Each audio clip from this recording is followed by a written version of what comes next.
Remember when I told you all the presidents were alive in part one and part two? Well, I've been looking for one.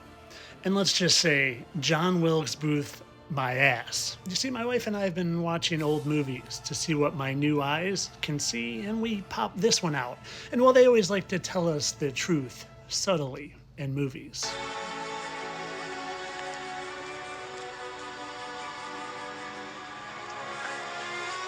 Well, Abe,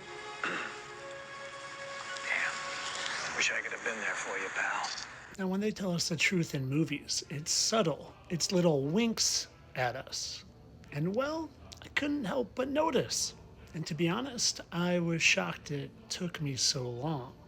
And your immediate response, other than thinking this is ridiculous, it might be that that isn't in the same spot as that. Well, be sure that if you didn't zoom in real nice and good and look at the exact placement that it is on old Abe, right at the end of his cheek mark, that you wouldn't see remnants of it. Right there, where it appears there's a scar where it was removed. And well, you know you can add moles to faces, right? It's just a quick, easy cosmetic procedure. Maybe to throw your mind off. And well, not only does Clint have that mark removed, but his face matches up perfectly symmetrical, down to the forehead lines, which are like a thumbprint and don't match unless it's the same person. But it's not just the forehead lines and the symmetry of the face and the sunken in eyes. I'd like you to look at this nice scar on his upper lip right there that seems to be very similar to that one.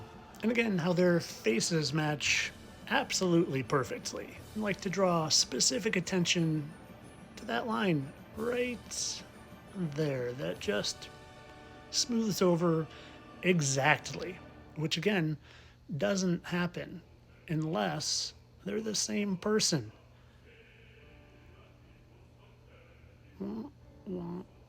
But the fun doesn't even come close to stopping there, because do you know what this movie is about? It's about him protecting the president from an assassination attempt.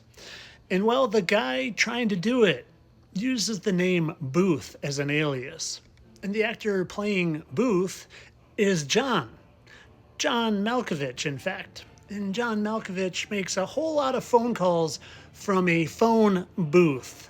Do you get what I'm getting at here? John Wilkes Booth, John Malkovich, who makes phone calls from the phone booth.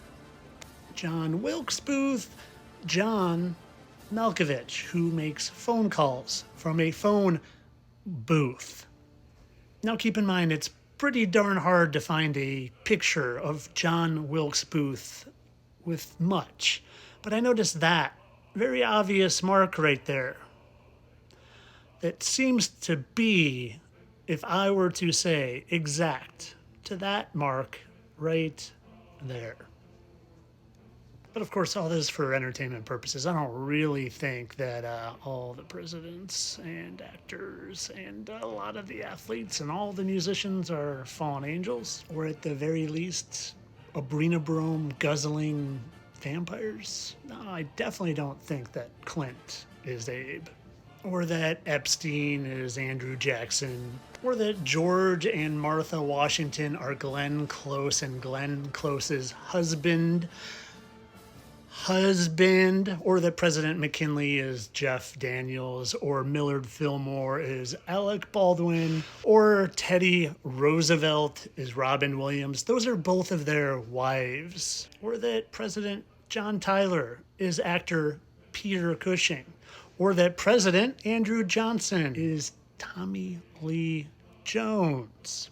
And I most certainly don't think that Presidente Ulysses S. Grant is Bryan Cranston, a.k.a. Phil Hartman, a.k.a.